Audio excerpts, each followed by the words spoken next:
Hey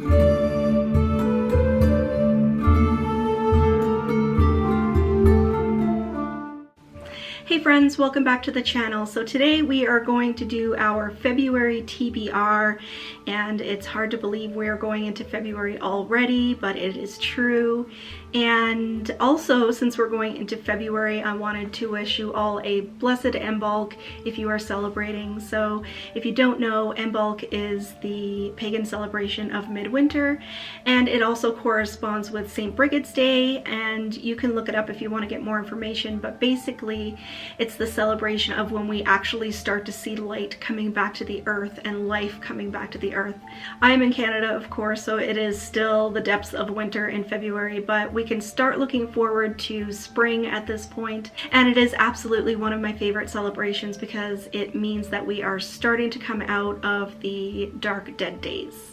So before we get into our discussion, please make sure to hit the subscribe button below and click the bell for notifications so you don't miss any of my uploads. So the first book that I'm planning on reading this month is Witch by Christopher Pike, and if you saw my recent January book haul, this book was on there. And as I said in that video, this book was the one that was the catalyst that kind of drew me into everything spooky. And I read and reread this book when I was younger. So I'm really hoping that this is going to bring me a lot of nostalgia and that I'm going to love it just as much now as I did when I was a kid. So just reading from the back here, Julia is a young woman with extraordinary powers. She has the ability to heal people with her touch. She can also know things that are happening off in far places when she looks in the water that has sunlight shining onto it. She comes from a tradition of witches, of good witches, but before Julia's mother died, she warned her daughter never to look in the water that had the moonlight shining on it. Unfortunately, almost by accident, Julia does so. What she sees is a vision of the future, a scene in which a young man she doesn't know is shot in a holdup and dies in her arms. Only later, when Julia attends a football game at school, does she meet the young man. He is her girlfriend's new boyfriend. So like I said, I read and reread this book when I was a kid, and I can vaguely remember it, but I can't totally remember this story. But I'm so excited to have this copy and really excited to read it this month. So I'll let you guys know how it goes and if it lives up to my expectation. Next up, we have a Fear Street. So I have One Evil Summer, and it says, "Summer at the beach and Amanda Conklin stuck in summer school. Well, at least she doesn't have to take care of her little brother and sister. That's Chrissy's job. Chrissy seems like the perfect babysitter, so kind and trustworthy. But Amanda soon discovers Chrissy's terrible secret. Babysitting is Chrissy's job, but killing is what she does best."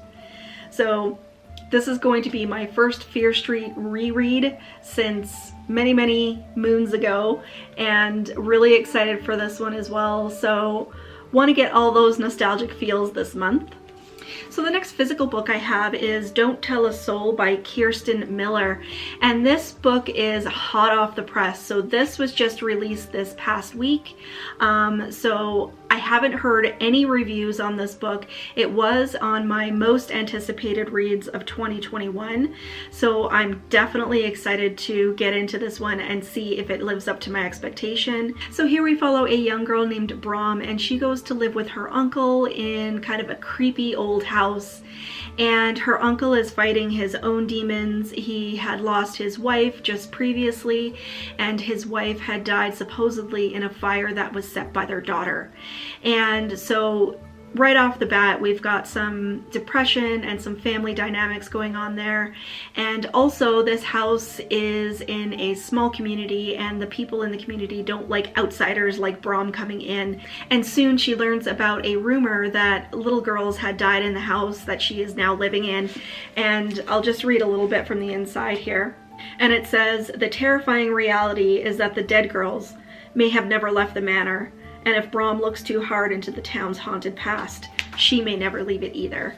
So, little town, lots of secrets, haunted house, excited to get into this one, and I will do a full review of this at the end of the month.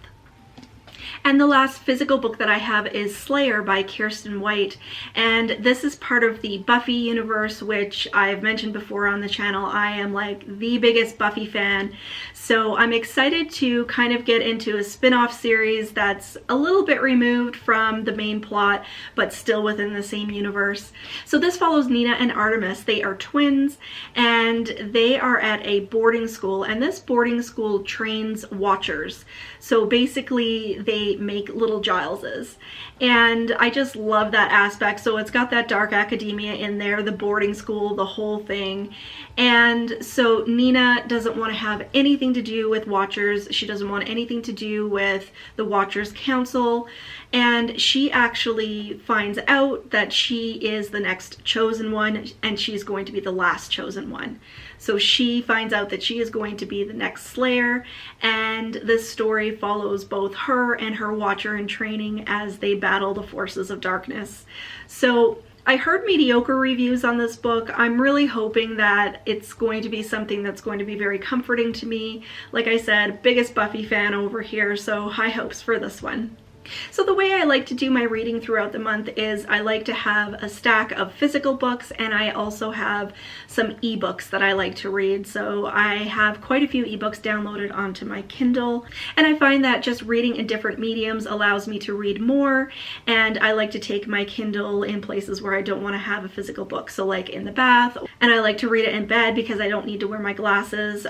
When I read my Kindle, I don't need to have my glasses on, which is really strange, but somehow it works. And then I don't have to have the overhead lights on. So I also have 4 ebooks that I'm planning on reading this month.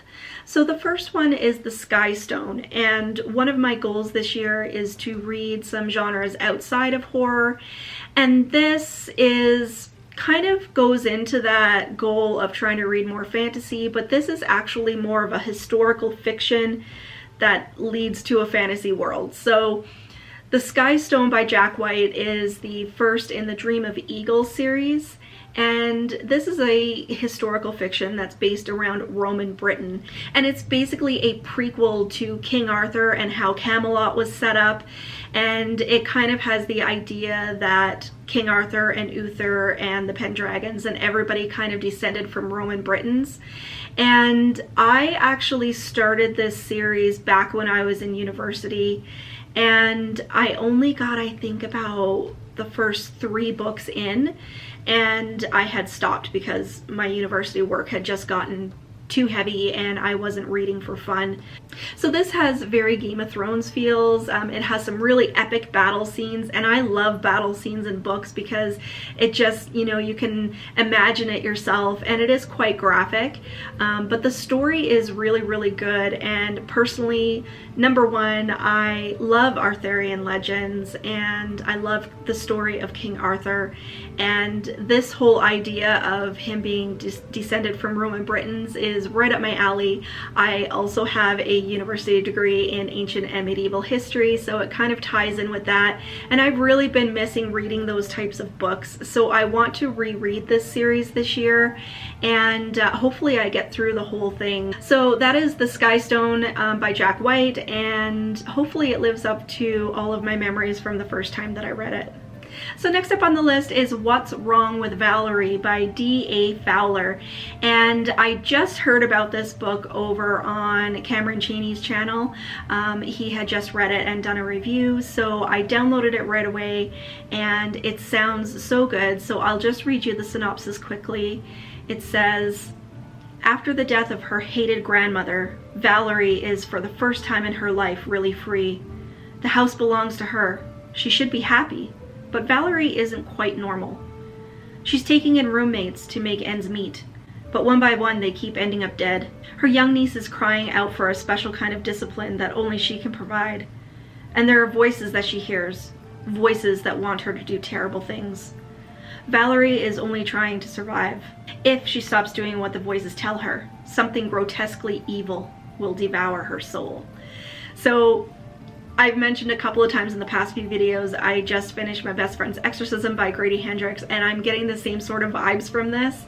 And I love possession stories, I love exorcism stories and religious horror. So high hopes for this one, and shout out to Cameron for giving the awesome recommendation. So next up we have Roseneath by Dana McSwain, and this has a very short synopsis, but it drew me in immediately. This sounds wonderfully gothic. It says, Georgia Pritchard's dream house has a dead child in the attic and a monster in the basement, but she can't tell her husband because she isn't sure it's really him anymore.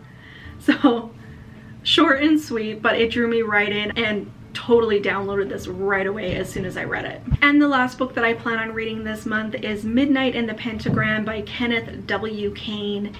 And I believe this one is free right now on Kindle Unlimited, so if you do have a Kindle and this sounds interesting to you, I believe it is free. And this is another one where the synopsis just drew me right in, but also the cover art of this book. As soon as I saw it, I believe it was over on Lydia's channel, Typically Books, where I first saw this book, and as soon as I saw the cover, I wanted to read it. And the synopsis also sounds really, really interesting. It says, as the clock's pendulum steadily counts down towards the midnight hour, the growing scent of brimstone hangs heavy in the air, the universal symbol of all that is evil, the pentagram, or the inverted pentacle, has been carved into the hardwood floor. Its shape is often described as the goat of lust attacking the heavens with its horns during a witch's sabbat. 5 obsidian candles flicker as the incantations begin. Who will be summoned during this unholy evening? Will it be Baphomet, or Belial, or maybe even Lucifer himself? The roof timbers groan. Stressed plaster drops to the floor. The demon approaches, holding its ancient grimoire, filled with evil stories, written in blood, and here they are. So I believe this is a story collection. I don't really know a whole lot about it, but totally excited to get into that. I'm really, really excited about this one. So that is it, guys. There's my February TBR. Hopefully I'll make it through all of these books, and I will be sure to do some reviews as the month goes along and report back with my monthly wrap-up right at the end. Please, if you enjoyed this video, make sure to give me a thumbs up and leave me a comment down below, because you guys know that I love chatting with you. Let me know if you guys have read any of these stories, or if you're planning on reading any of these, and we can discuss them towards the end of the month. So until next time, guys, stay spooky. Bye.